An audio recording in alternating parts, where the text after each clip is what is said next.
Here yesterday, we talked a little bit about interviews, kind of getting started, the basics you should know. So today we'll dive a little more into like the actual questions, how to go about answering, providing good answers, and do some tips and tricks for that. Definitely, if you have questions, please feel free to ask, and we'll stick around afterwards too. If you have, or I'll stick around.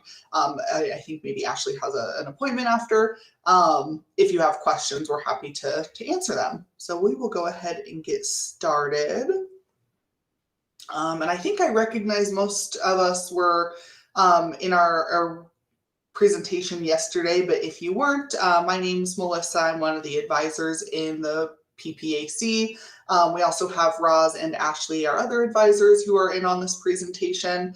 Hopefully you're well into the process of applying this cycle or getting ready to submit your applications. I know different tracks have different kind of deadlines and opening dates, so kind of depends on what track you're in, but yeah, I know there's lots of people who have received secondaries already, who are, doing all the things, getting ready for the fall semester for interviews. So that's exciting. So just a small review from yesterday in terms of the types of interviews, or the most common that you'll probably encounter. We have the one-on-one interview, which I think is the most common, the one that you'll probably see the most. But there is, of course, the option of a panel interview, where that would be just you and two or more people interviewing you. There's a group interview that can kind of show up in a few different places, or a few different ways, I should say. It could be like a formal group interview, but sometimes schools have presentations that they give as part of their interview day, whether it's virtual or in person, or maybe they're, feeding you lunch if you're on campus, after a tour or something. Even though those might not be super formal settings, you're still, want to be on your best behavior. Somebody is still probably, observing and giving feedback for the overall day. So still important to kind of adhere to all the other recommendations we have, even if it's not like a formal interview.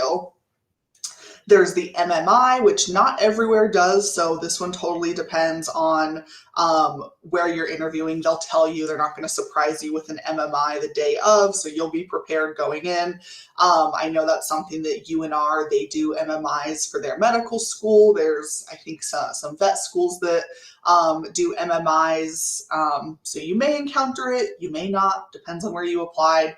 Those are generally, the questions are pretty similar to what you would find in any type of interview, but it's like what the title says, it's many small interviews back to back to back with different people. So you kind of go down the line of go in, answer this question, maybe there's a scenario type question you have to answer, or an acting station. So that's one type. And then, of course, virtual interviews, which virtual interviews can be also any of these things. It could be a virtual one-on-one live interview. It could be a virtual group interview, virtual MMIs. If you were here yesterday, you heard us say, but I'll reiterate, our guess is that a lot of interviews for this current cycle are still going to be virtual.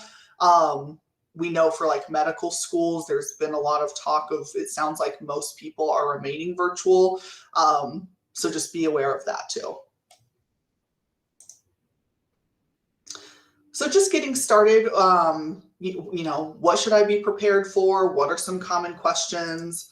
To me, going into any interview, no matter where you're interviewing, what track you're in, anything, always, always, always be prepared to answer these two questions. They might not ask them specifically, or they might ask them in a slightly different way. But if you're going to prepare for anything, I think it's a good idea to have some type of answer, not like a scripted answer, but, have thought about, why do you want to be a doctor, dentist, physical therapist, whatever it is? And then why do you want to attend this school, the school that you are interviewing at?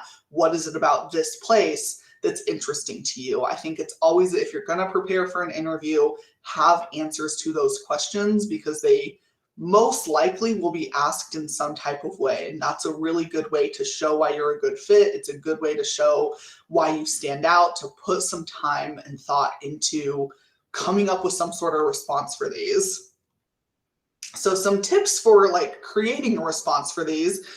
Of course, it's important like be specific, right? It's really, the cliche answer of, oh, I want to be a doctor so I can help people, right? Which is, it's great, hopefully you do want to help people, but you want to be a little more specific than that and really show, why do you want to help people through this particular career? What is it about this type of career that's interesting to you, that you really enjoy? So be specific. You don't want to just kind of talk in cliches, but be concise too. Say what you need to say, but try and keep it in a short, sweet way, because there's other questions that, of course, you want to get onto. And then I think do some thinking about the school that you're applying at. Hopefully you have already thought about this, but it's always good to refresh your memory. What is it about the school that you really, really like or that stands out to you? Maybe the school has a mission that you think is really interesting and there's parts of it that stick out to you. Maybe there's certain opportunities that at that school that you want to get involved in. Maybe you'll have a chance to do research or community service. Different types of things that make you excited to be applying to that place. I think it's always good also, depending on the schools you're applying to, what's the local community like, the physical place that you're going to be going to school at. Maybe it's here in Vegas or in Nevada, but maybe it's somewhere else. Maybe it's in a different city that you're not super familiar with. So it's really important to think like, how does this school fit in with this local community? What do they do to serve the needs of the people here? What are the needs of the community here in this area, the healthcare needs? What does the population look like, right? Like those are all things too. And you can kind of start thinking of your own experiences and how they align with what that school is already doing. And then, of course, anything else that aligns with your personal values, your goals. Those are good things to think about when creating what your answer is going to be. Why do you want to attend this school? But just be prepared. Like those are two questions I think it's good to have some type of answer to ready to go for any interview. Other common questions, we'll get a little more on the next slide too, but things that I feel like I just always see that are always coming up. What makes you unique? Something that, part of your application that helps you stand out. Maybe that's a personal experience that you've had. Maybe it's a hobby, something that on the side this is something you're super, super passionate about. And maybe there's certain traits that align with the career that you're going into. Maybe there's a family history or just a person who's inspired you. Think of something in your application that makes you unique, because that's always, it might not always be asked, but it can be pretty common. And then I think being prepared to give examples of the following: times that you have dealt with conflict, times that you've interacted with people from different backgrounds, or that you've been in environments where you're surrounded by people with different backgrounds, time that you messed up or experienced failure. Oh, I want to go back to that one.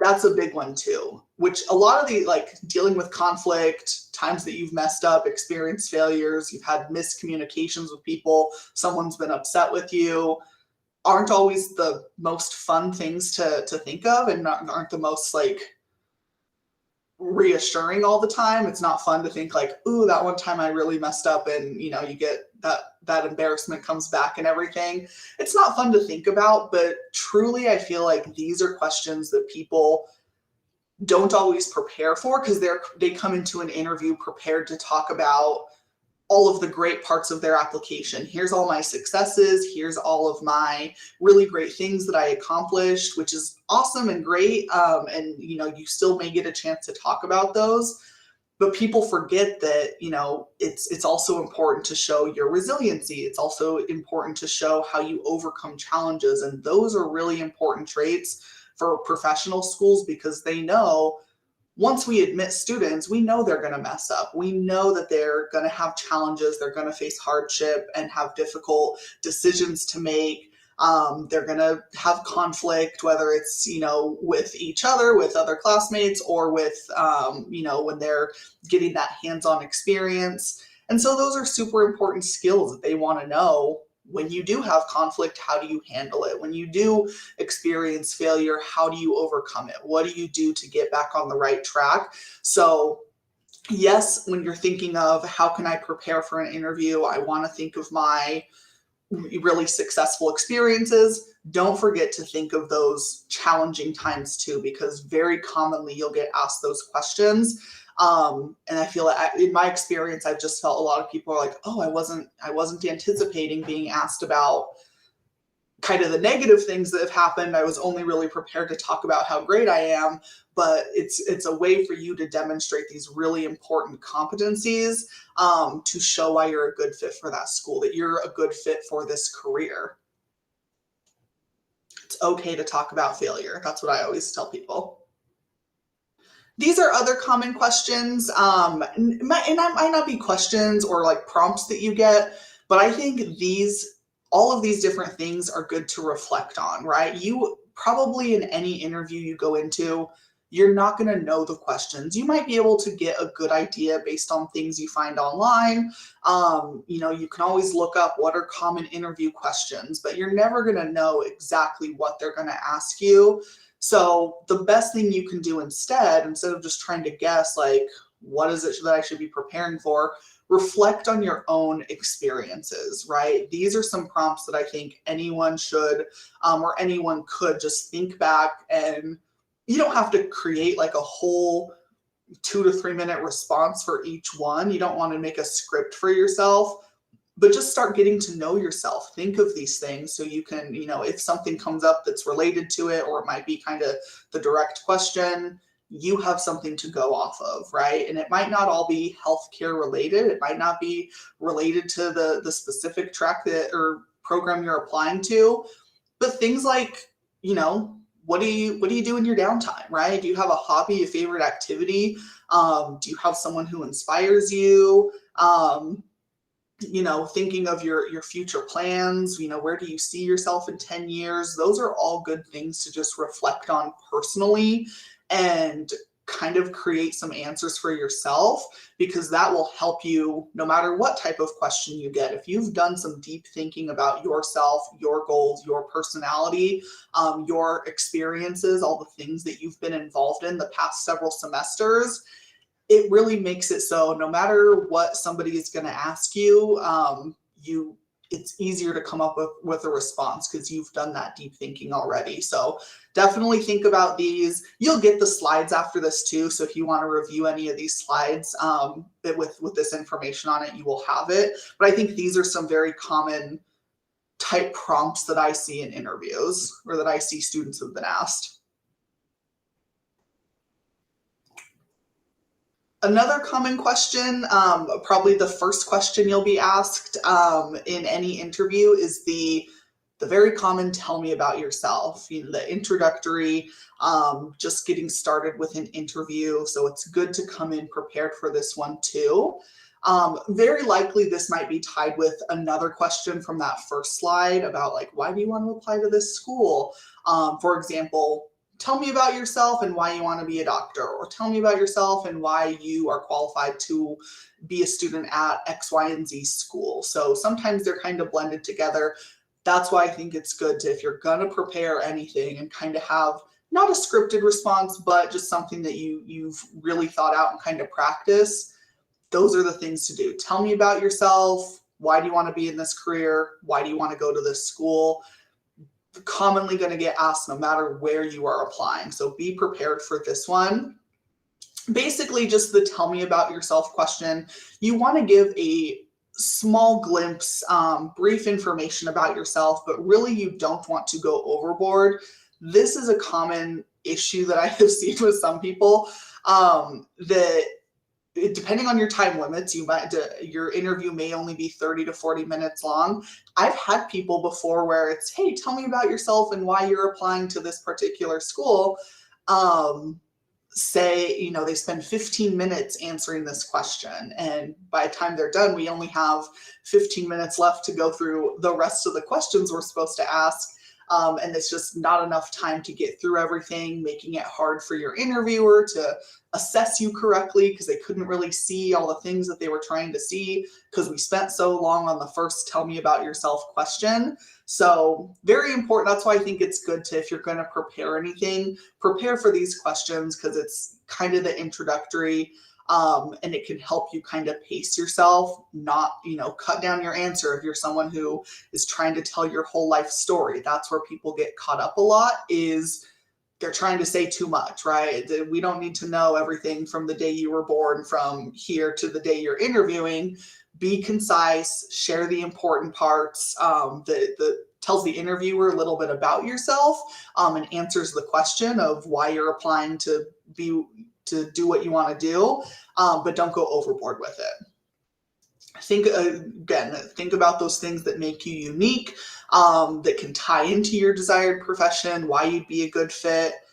I think the way a lot of people talk about it is your elevator pitch. If you haven't heard that term before, it's essentially just a little blurb about yourself that if you were in an elevator with another person, maybe like a hiring manager or an admissions committee member, and you were able to take a short elevator ride with them from, the top floor to the bottom floor, what would you be able to say to that person in that short amount of time? So I think it's good to always kind of have that elevator pitch prepared, right? That brief 2 to 3 minute way of introducing yourself, setting the tone for an interview. If you've never really prepared that before, if you've never really had that introductory statement that you've said about yourself, an example outline could just be something of discuss who you are, hi, my name is so-and-so, give a brief background on your education. I'm a recent graduate of UNLV. I majored in kinesiology. 1 to 2 experiences, not too many, that have influenced your career decision. And that could be, I was a first generation college student, and so I didn't really know anything about, what I needed to do to prepare for school. And so I joined, this student organization that I was really interested in science and, all, healthcare. And so I joined this student club and had all these experiences, which led me to this volunteer opportunity where I got to, work with patients and gain clinical experience, which led me to really want to be a physician. And then why you specifically want to go to their school, kind of tie it back to what's the reason I'm applying here. So those 4 things, I think that's a good outline to think of your elevator pitch. It doesn't have to follow that exact outline. This is just if you've kind of never done it before. But those are some things you could include, right? Who you are, a little bit about yourself. Maybe that's your background on education. I have seen students say, I'm a middle child, or they talk about their family. That's a big reason they got into their careers because, maybe a family member had a sickness. So it was something unique that kind of tied into their answer. But just, those 1 to 2 experiences that have influenced you and why you want to go to their school. That kind of wraps everything up, and that's like your elevator pitch. So be prepared for that. A bit of review for the types of questions for your in-person or your virtual interviews. MMIs, right? They typically have acting stations. Virtual, I feel like they have ethical-based scenario questions, so I'm not sure how they do the acting stations, if they're still present virtually, but it's still good to be prepared just in case. So these acting stations, if you do an MMI, involve just having a small conversation with someone who is an actor in the room. They're typically playing the role of a patient or maybe a colleague or a friend, and then you would be maybe playing the role of a doctor or, the person that they work with. It'll tell you like what the scenario is, and then you're interacting with them based on what's written in the description. The behavioral questions, which, like I said yesterday, these are the most common. I think these are very much the bulk of what you will probably get in any interview. The ones that are designed for you to talk about your experiences, get a sense of who you are as a person, your characteristics, your personal attributes, how you demonstrate those core competencies. This is going to be the bulk, I think, of most interviews. Again, tell me about a time you experienced blah, blah, blah. Like a lot of times that's how those questions kind of sound. And then there's scenario-based questions or like ethical dilemma questions. These are a little bit different than acting stations because in the acting, like you're playing the role of this person that they've told you to play versus scenario, they're just saying, what are your thoughts on this? Or how would you go about, resolving this type of issue? And so you're not necessarily playing the role, but you're still working through critically thinking the steps of, how would I solve or what would I do if I was faced with this sort of like ethical dilemma in healthcare or in just everyday life. Scenario-based questions can show up either in like regular interviews, like a one-on-one interview, or they could also be part of MMIs, not necessarily an acting station, but just still a scenario-based or ethical dilemma question. So they pop up in all types of interviews, so it's good to be prepared, even if it's not like an MMI. An example of that, you're working on a group project, one of your teammates started showing up late to meetings, not getting their work done on time, deadline for your project is soon approaching and you're nervous about the project being completed. How would you go about handling that situation? So that's an example of a question where it's like a scenario of like, what would you do? So for the acting station, if you have an MMI, again, not everyone will, there are examples of different scenarios, right? It could be, I think a lot of people think it's going to be the doctor-patient, and it could be, but it could also be you are talking to a friend, you're talking to a colleague about some type of situation that they're in. Usually it's like not a great situation. Or it could be like a personal relationship, right? You and a friend, you and a family member, something like that. Let me get my mouse working here. So for the doctor-patient, this right here, and you'll get these slides, there is a link to this website here, which I already have pulled up. So it's called the Spikes protocol. I would not spend a lot of time like trying to memorize this. I just thought it was an interesting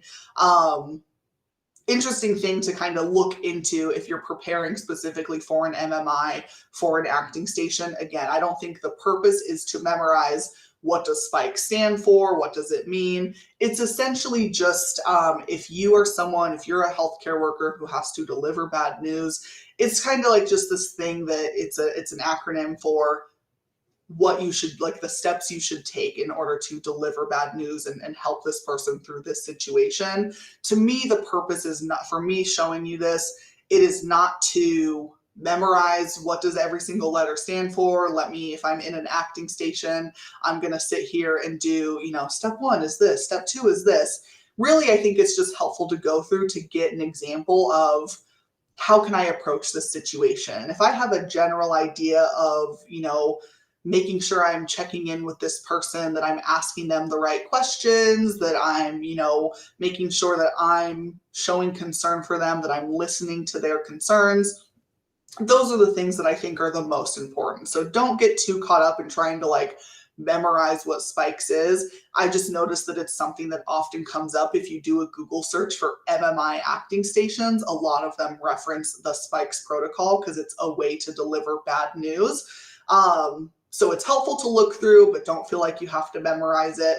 You can read more about it here. There's lots of websites, MMI websites that have it on there, just to get an idea of how you would approach a situation, because some of those MMIs are about delivering bad news, right? For example, you're a doctor, must inform the patient of some nerve damage that occurred during hip surgery, meaning they no longer have full use of their leg. Right? Your job in that situation is not to diagnose or make promises or, do anything like that for the patient. Your job is to deliver the bad news and be there for them, and comfort them and listen to their concerns. That's the main takeaway of what you want to be doing. Same thing down here on the bottom, right? Delivering bad news. It might not even be doctor patient, but maybe you're house sitting for a friend and you accidentally broke their favorite vase, which has been handed down in their family for many, many generations. Not a great situation. So you have to deliver that bad news. Again, the purpose is to think of the other person and think of, what is it that they need in this moment? How can I be there for them? Like, still be direct about here's what the situation is.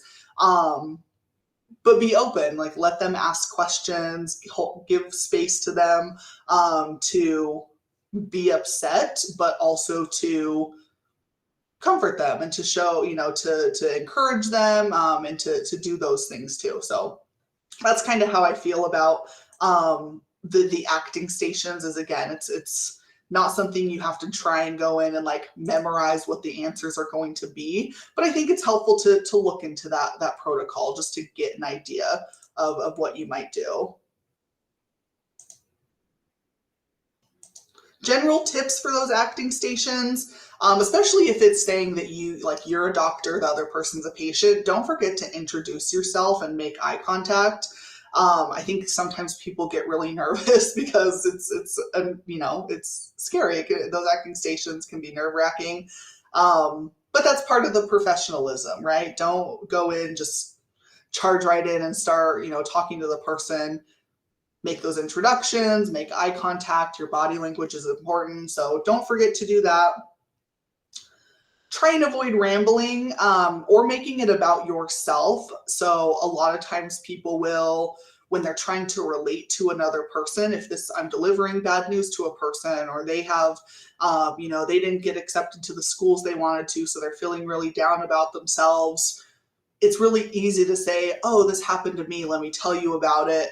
But you kind of want to avoid doing that because it takes away from the other person being able to open up about their experience and how they are feeling. So try and avoid that. Try and avoid rambling. I'm someone, I know I get really uncomfortable with silences. I don't like to sit there in silence, but sometimes just giving space to the other person to open up and to talk more is the goal, right? The goal is for you to kind of ask those leading questions so that whoever the actor is can share their story and what they're feeling. Be comfortable asking open-ended questions. So rather than just saying, are you okay, right? That's like a yes or no question. You want to ask something that's going to elicit more of a deeper response, something that's going to, get them to open up more, something that can then, if they're opening up, you're showing that you're listening, you're showing that you're there for them, that type of thing. So open-ended questions are much better. Avoid the kind of yes or no. Really important to pay attention to how the actor is responding. If they're kind of being closed off, it's kind of like not going anywhere, that's maybe a sign that, hey, I need to like change directions. Maybe I'm not asking the right questions, or maybe I'm not asking open-ended questions, or I'm not kind of going the right direction. So paying attention to kind of what their responses are is really helpful. If you feel like you're hitting a brick wall, it might be time to ask something different. Of course, be direct. Your job is, show empathy, be supportive, have that, in your tone, your body language, but also the job, especially if you're delivering bad news, the job is that's the goal, is you want to make sure that I am delivering this news, but I am also here as a support system for this person. So it's a fine line of, yes, you want to be direct and get that part done, but then the rest of the part is that empathy and supportive nature. Be okay with silence. That's something I need to work on. I'm not okay with silence. And then I think it's always really helpful when you're approaching, if you ever have one of those acting stations, which again, you might not, but think about what you might need if the roles were reversed, right? If I'm playing the part of someone who is getting bad news, what do I hope that my doctor would say to me, right? If I'm the friend and I'm having a hard time and nobody came to my birthday party, what do I hope somebody would say to me in that moment? So that's sometimes a good way to approach that too, of, if this is what I know would help me in this situation, then this is going to help me be able to ask those questions to another person. So for the behavioral questions, again, these I think are going to be the most common that you get. This is a little bit cheesy, but I feel like this is very helpful. There is something in kind of the interview world called the STAR method, which some of you may have heard of before. I reference it sometimes in appointments when I'm talking with students. But it's basically an interview technique for these behavioral type questions that can help give you straightforward answers and help you include like all the information that you need to include while preventing you from going off track, going on tangents, rambling, so that you can stay focused on like what is the question that I'm actually trying to answer. So STAR, it's another acronym. This one I think is easier to remember than the SPIKES one. Again, I don't feel like you have to memorize what SPIKES is, but STAR I think is a little more helpful. So in this, in STAR, the S stands for situation. So when you're answering the question, set the scene, give the necessary information for your example. T is for task. That's you're describing what was your responsibility in this situation. The A stands for action, explaining what steps you took to address the situation. And then R, typically it means result, but I also add reflect on there because I think it's important to do both. And a lot of times the questions will ask you to, what did you learn about this? So I think it's result and reflect is helpful. And that's sharing what was the outcome, right? You did the task, you took action. What happened, right? Whether it was good or bad, what happened? What did you achieve? Sometimes questions will ask, how would you do things differently? What did you learn from this experience? How did it help you grow? So that's kind of a lot of how questions end. So an example of this, which this is a cheesy example, like not real life, but just something I made up. If the question were, tell me about a time when you set and achieved a specific goal, right? S, during my time, to STAR, set the situation. During my time as a member of the pre-vet club on campus, I was elected to be the volunteer coordinator because I have a strong passion for community service. T, so my task. As a volunteer coordinator, it was my responsibility to provide opportunities for members to participate in local service projects that benefit the larger community. My goal was to provide opportunities that members were excited about so that each member would fulfill their 10-hour service requirement for the organization.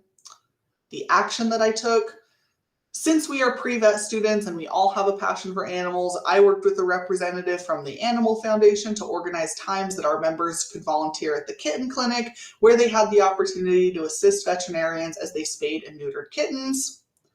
And the result, the members of the pre-vet club enjoyed the opportunity so much that by the end of the semester, everyone had far exceeded their 10-hour service requirements. Not only was I able to help our members become more service-oriented, but the project helped many kittens live healthier lives and help prevent the addition of more unwanted pets in the streets. So, and when you're giving those examples, like in real life, you wouldn't have to say, S is this, T is this, like the interviewer is not going to know what you're talking about. But I think if you're kind of in your head just thinking of these 4 steps as to how to answer a question, it allows you to give enough detail so that you can give a comprehensive answer, right? Something that's interesting. I feel like that's very common feedback that I give people in interviews is, you just didn't tell me enough, right? You might have the experience, but you really didn't give a lot of detail to tell me kind of what your role in it was, what you learned from it. That's a really big one. I think the last piece, the R, a lot of people miss that. They don't talk about the results, like what happened, the action that you took, like what did that do? What did it accomplish? And what did you gain from that? So I feel like this helps keep people on track.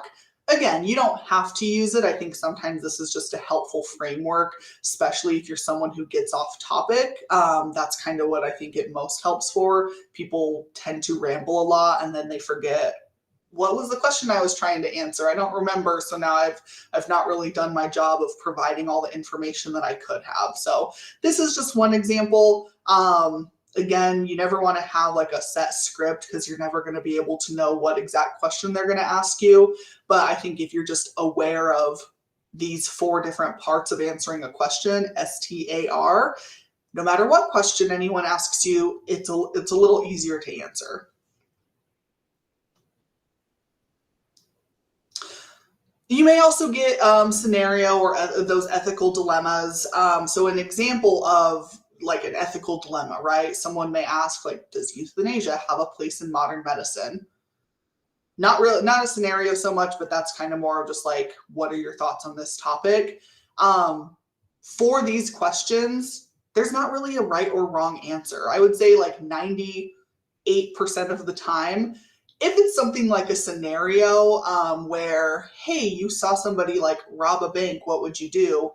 There is kind of a right answer, right? There's, holding people accountable, helping out. Like there's certain times where there is a right or wrong answer, but generally with things when it comes to ethics and kind of these hot topics in healthcare, it's not going to be right or wrong. And so your job is not to try and solve the problem. You're not trying to, we're not curing cancer. We're not solving world hunger. They're not expecting you as an interviewee to have the answer to this really contentious issue. But they want you to see what is your thought process, right? How do you come to making decisions? What is the logic behind your decision? Why do you support your answer? Because there's arguments for both sides, right? It's not right or wrong. They just want to know what is your thought process. And I think when you come to these ethical dilemma questions, really important to consider the different perspectives, and that could be, are there family members involved? Are there cultural pieces in play, religious pieces? All of those can bring in different perspectives that it's important to consider. Consider the outcomes for the patient. Consider, patient autonomy. Those things are really important. So whatever the situation is, are you showing respect for the patient and their right to make decisions? Is there any way they could be harmed? Is it going to benefit them? Those are all good things that no matter what the situation is, no matter what the kind of ethical dilemma is, that can kind of lead you to why you support your answer in one way or the other. So you don't have to know every single hot topic that's happening in healthcare. You don't have to have an answer or like a strong stance on it. But I think thinking of the patient, thinking of other people's perspectives and the impact that it could have can help you reach an answer. Thinking also if there's consequences to the larger community, not just the person, but to, the overall place that we're situated in. There's also this website that I found. So the University of Washington, they have an interesting website that their ethics in medicine. Again, I don't think you have to memorize this. I don't think you have to know every single issue happening in healthcare to be prepared for like any ethical questions that you may get. But it just kind of goes over, here's some very common bioethics issues that are topics that are, in medicine and healthcare. So if you just want to get familiar with it, I think it's an interesting website to just kind of look at and everything. Again, don't feel like to me, the purpose of an interview is not to try and let me study every single thing and know every single thing that's happening. I think if you know the structure of what they're looking for in answers, right? They're looking for someone who can see both sides, who can present why they think a certain way, who can reach a conclusion, and this is why I reached that conclusion. Those are the skills that they're really looking for, not necessarily are you an expert in current events.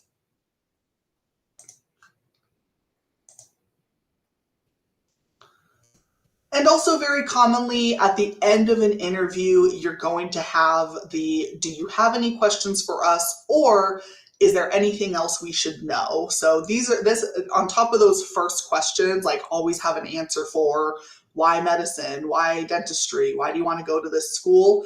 I think it's good to have these prepared too. Like most questions you're not going to be able to have direct answers for because you're not going to know what they are. But the beginning and end, I think you can always prepare for because generally they're always going to begin and end the same way. So these two things, are very common for interviewers to end with too, especially in those one-on-one interviews.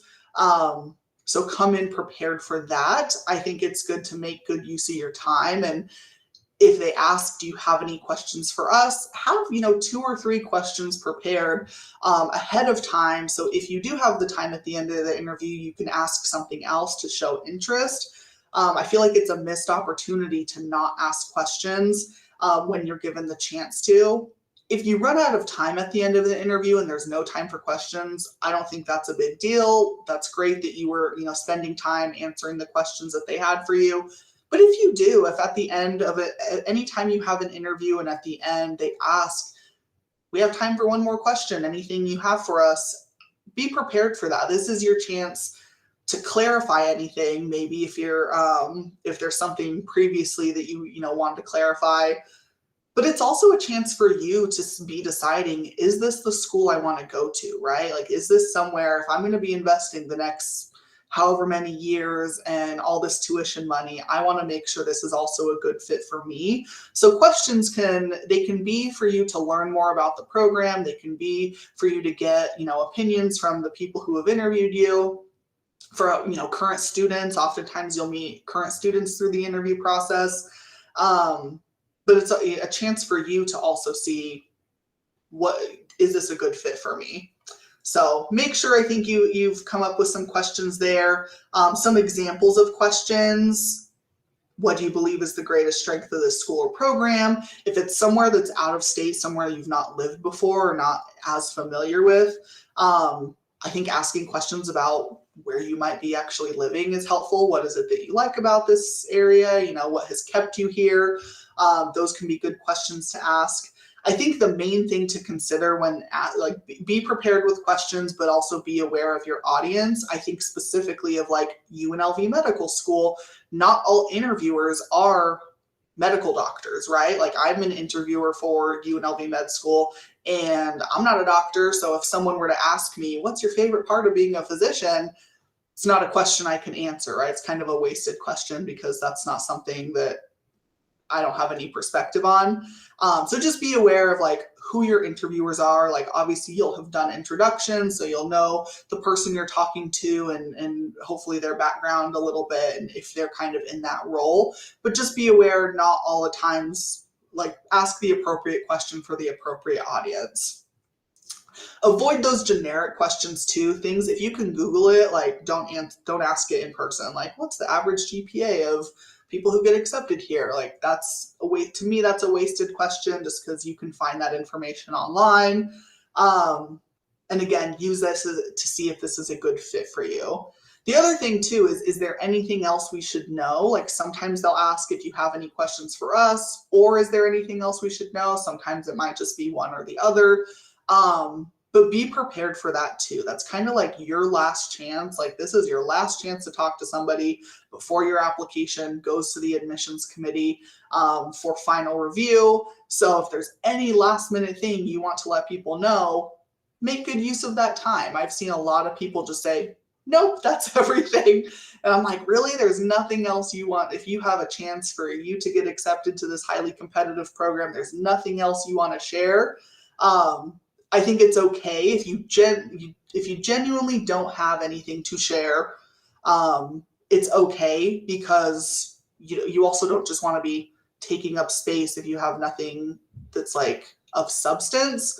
But I would just think long and hard before you say, no, there's nothing else I want to say. I've had students before or applicants say, oh, it's not on my application, but, ever since I applied, I also started doing this thing. And so they, it's like an update. It's a time for them to reiterate why they feel like they're a really good fit for this school. It's a time to really showcase anything that you didn't get to talk about in your interview before. If something just wasn't brought up, this is your chance to share those things. So if you get that opportunity, I recommend making good use of it before you, deciding to leave that question blank or just not have an answer to it.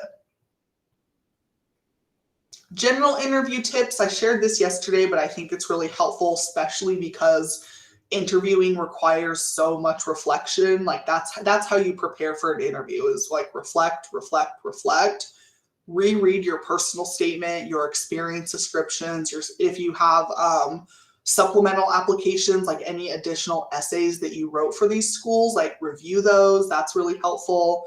Be prepared for those questions, why you want to be in this career, why you want to go to that specific school. If you haven't already, hopefully you have, do that research about the school that you applied to, that you're going to interview at.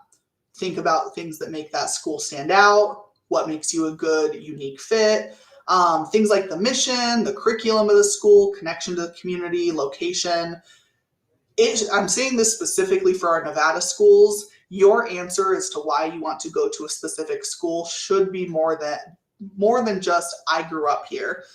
That's a good place to start, but that can't be the only reason why you're a good fit, because to be honest, most people that are interviewing at that school have some sort of connection to this location. And so at that point, it's just not a strong enough answer, right? Everyone has a connection to Nevada. So that's not making you unique. That's not making you stand out. It's a place to start. So what is it about growing up here that, makes you a good fit? What have you learned from growing up here? How have you served this community? Dive into those things. That's what's going to help make you have a stronger answer. But it can't just be, well, I'm from here, so that's why I'm applying here. Oh, financially, it's easier for me to live at home and go to PT school at the same time. Like, that's not really an answer that's going to impress your interviewer. So make sure that it's more than just I'm from here. And I say that because I see a lot of people say that. And it's not a very good answer. I would recommend prepare for each interview separately, because there might be several months between interviews. You might interview at one school in the month of September. It's great to do some practice interviews, prepare for that one. But then some time may pass and you don't have another interview till November, right? I think it's helpful to, once the time gets closer, do some more mock interviews, run through some more practice questions. Their formats may be different. There may be an MMI at one. There may be a different type of, just a one-on-one interview at the other school. So prepare for each separately, especially closer to the time frame that you will be interviewing.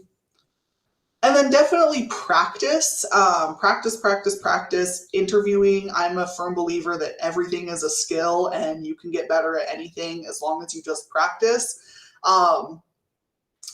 Especially if your answers, why medicine, why do you want to be a veterinarian, any of those things, if it's tied to something that was emotional or it was a really challenging time, you want to be able to tell your story without losing composure. And I say that because I've had that happen before, where we couldn't even get through the first question without someone like breaking down, which I will, as an interviewer, I'm not going to take away points for someone getting emotional or teary-eyed in an interview.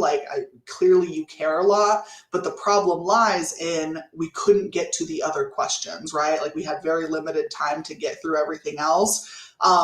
Because it was really hard to answer that first question. So if your reasons or anything that you want to talk about is tied, emotionally or just to some, hard things you've been through, that's okay. I think it's great to talk about those things if you're comfortable talking about them in an interview. You don't have to, but if you want to, you can. But just practice so it becomes natural and normal, and you can do so while maintaining that composure and not breaking down. And then, of course, practice, but don't memorize your answers. I think it's good to have kind of that outline of what you want to say for those beginning and ending questions. But a lot of times I think people get really, they're instead of focusing on just reflecting on their experiences and focusing on that piece, they focus on trying to guess, have a plan of, I'm going to be able to answer every single question, no matter what they throw at me, and create a script for themselves. And the problem with that is when you try and memorize things, now when somebody asks you a question and it's not exactly what I had practiced and memorized and prepared for, really easy to get thrown off. So no need to create a script for yourself. It can kind of sound, not genuine, inauthentic too, if it sounds a little scripted and robotic.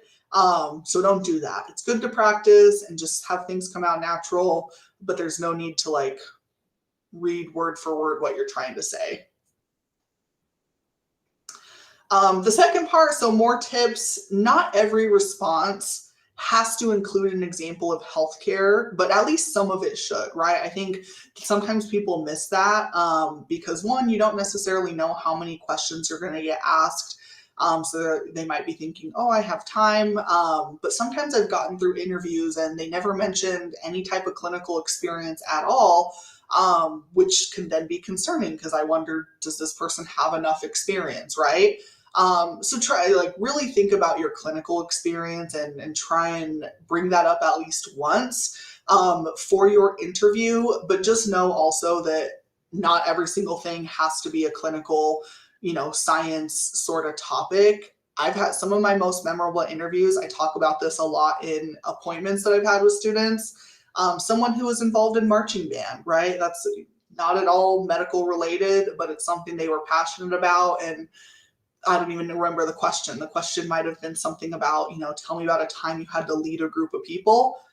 And they were their drum major for their marching band. And so they talked about the leadership skills they gained and working with people and solving conflicts. And it was a really great interview, even though it had nothing to do with healthcare. So it's okay if you have those unique experiences that still taught you something. If that's how you can demonstrate that you have this type of skill or competency, use that example. That's totally fine. So be open to that. It doesn't all have to be every time I was in a lab, every time I was shadowing a doctor, every time I was, working with a patient. Some of it should be, but not everything. And then just be aware that you may not have enough time to, or I guess in a 30 to 40-ish minute interview, probably only going to get through about 7 to 10 questions. It can vary a little bit, but if you're spending about, 2 to 3 minutes on each question, ideally like 3 to 4 minutes, I think is a good response to give you enough time to give detail and to give a really good answer. So just be aware too that you might not be able to talk about every single thing in that time frame if you're only getting 7 to 10 questions, and not every question is going to require you to talk about an experience. There might be a scenario-based question. There might be a question talking about what are your goals for the future. So you might not always get to recall the things that you've done to give evidence of your experience.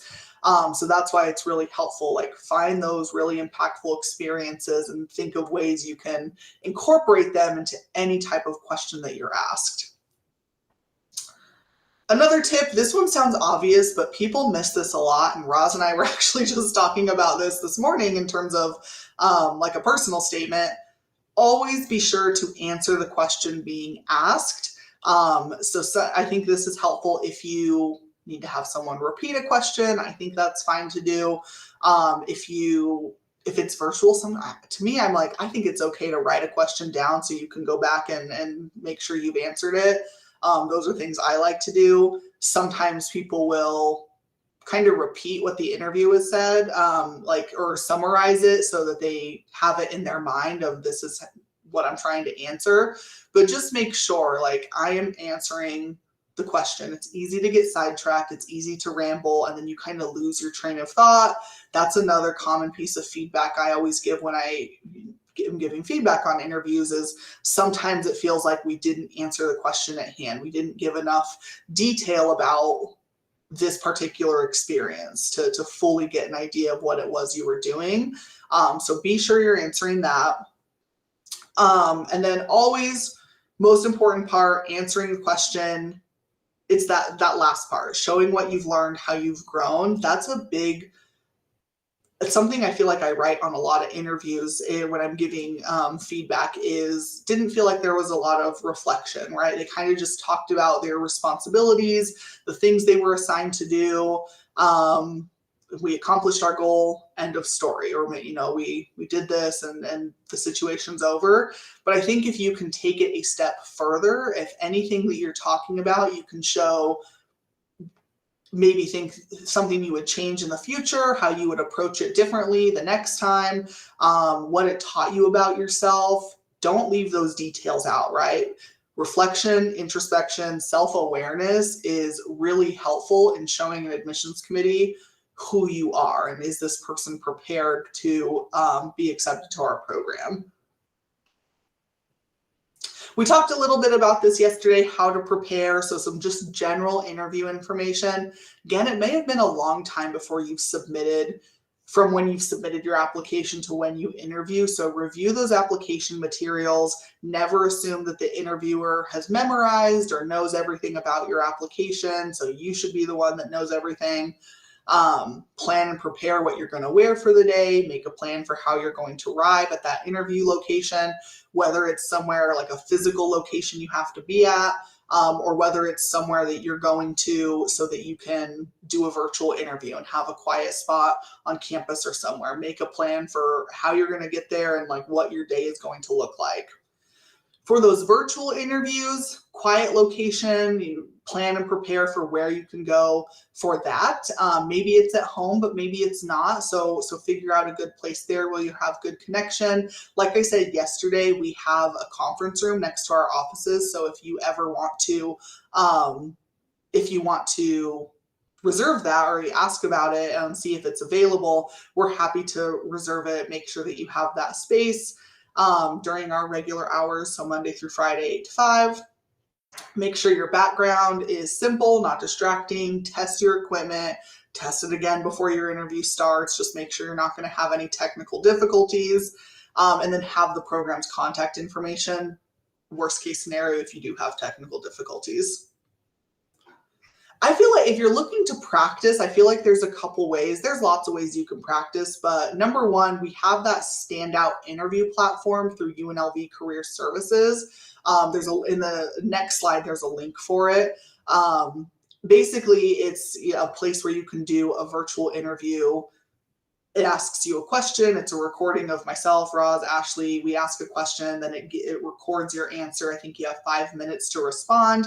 And then you can watch the recording, reflect on your answers, figure out if there's anything, I don't like that I'm doing that, or I can't really understand myself, or I didn't really like my answer now that I'm hearing it back.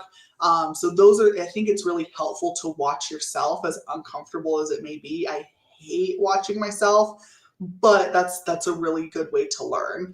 And if there's any, just a lot, if you catch yourself saying words, like, are you someone who says or a lot? I know I am. So if you find yourself doing that to the point where it's distracting, it's really helpful to catch those things too. You can practice at home, so find interview questions online. There's so many places you can find these questions. Create a list of 10 or 20 and have a friend or family member read through the list and just, answer the questions. You can time yourself. I wouldn't try and get too caught up in making sure your answers have to be a certain time. It's good to have a general idea, but don't get too caught up in, panicking if your answers are too short, too long, unless it's severely too short or too long. But I think just getting comfortable talking out loud, thinking through things, sharing your experiences in a clear and concise way, just get practice doing that, or even just do it on your own. Moment of truth here. I talk to myself at my house all the time. It's me and my dog, and that's fine. I think that's a good way to learn also and just practice. So if you're at your apartment in your dorm talking to yourself, go for it. I think that's still helpful in terms of practicing. There's if you have 2 other people that want to help you out, could be, your friends, other people applying, family members, 3-person mock interviews, I think can be really helpful. One person will be the interviewer, one person is being interviewed, and then one person is just an observer, and take turns in each role and ask questions and give feedback in the end. I feel like what has helped me really understand what is a good and what is not good for interviewing is just watching, right? It's for UNLV Med School, how I get to be an interviewer it's participating in those as someone who is asking the questions.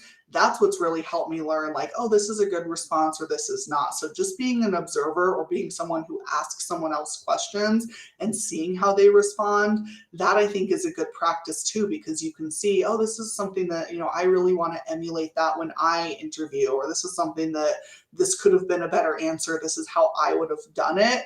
That's a good practice too. Another way to prepare for those interviews. But ultimately, remember, the key to a successful interview, knowing yourself and knowing your story, right? It's impossible to prepare for every single question that we're going to get. There's no way you're going to know what that interviewer is going to ask you except for the beginning and end. But you can basically answer any question if you know your experiences, know your strengths, know your weaknesses, reflect, reflect, reflect. That helps you so much in interviews, because no matter what they ask you, if you've done that reflection, you can basically answer anything, and it makes it a lot easier to just pick from your back pocket and be like, oh yeah, I have an example of that, or oh yeah, I know this about myself, so I know how I would approach this situation.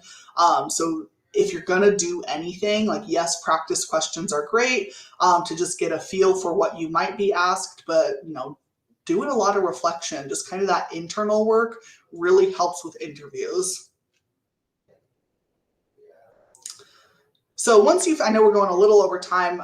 Once you've finished your interviews, what do you do next? So schools are interviewing for a long period of time. It could be anywhere from September through February, depends on the school. And they'll make decisions anytime between there, right? Once they start interviewing, usually I'd say October through like February, March probably, but we still hear people getting accepted even in April and May. So it could be a long time, right? That's the thing, is you might interview super early and you're just waiting and waiting and waiting. So in the meantime, continue to be involved, whether that's work, maybe you're still going to school, maybe you're building clinical experience or shadowing, volunteering, research. Stay involved in some sense that makes, that's what you want to be doing, that you're passionate about. If you're still taking classes, maintain that good GPA so that you can finish on a high note. Practice for those interviews, do that reflection, practice closer to when you actually have your interview date. And just generally, I know easier said than done, but try not to worry too much. A lot of decisions don't happen, a lot of times don't happen until the spring.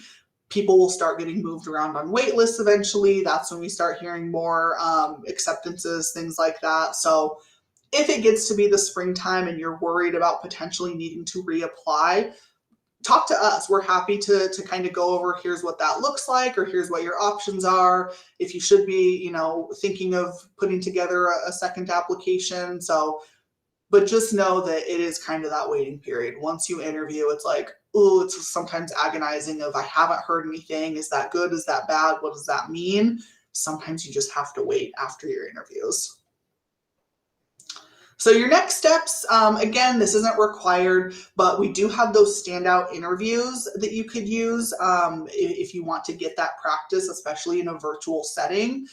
There's 2 that are general. There's 1 that's specific for each track, so please feel free to use those. You can email it to us or email it to, if you have another mentor or advisor that you want feedback from. We do have that mock interview event on this Thursday. I think we're about filled up with spaces. So if you didn't get to sign up for that, or you're not able to attend it, you can schedule an appointment with us. I do mock interviews with students just, in person in my office or virtually. So that's another option too. And then that's our information. Hopefully you know where we're located and where you can follow us. But if not, that is our info right there. And that is everything that I have. Let me stop presenting. That's all of, that's the rest of the presentation. Are there any questions I can answer? Any concerns that people might have about interviews?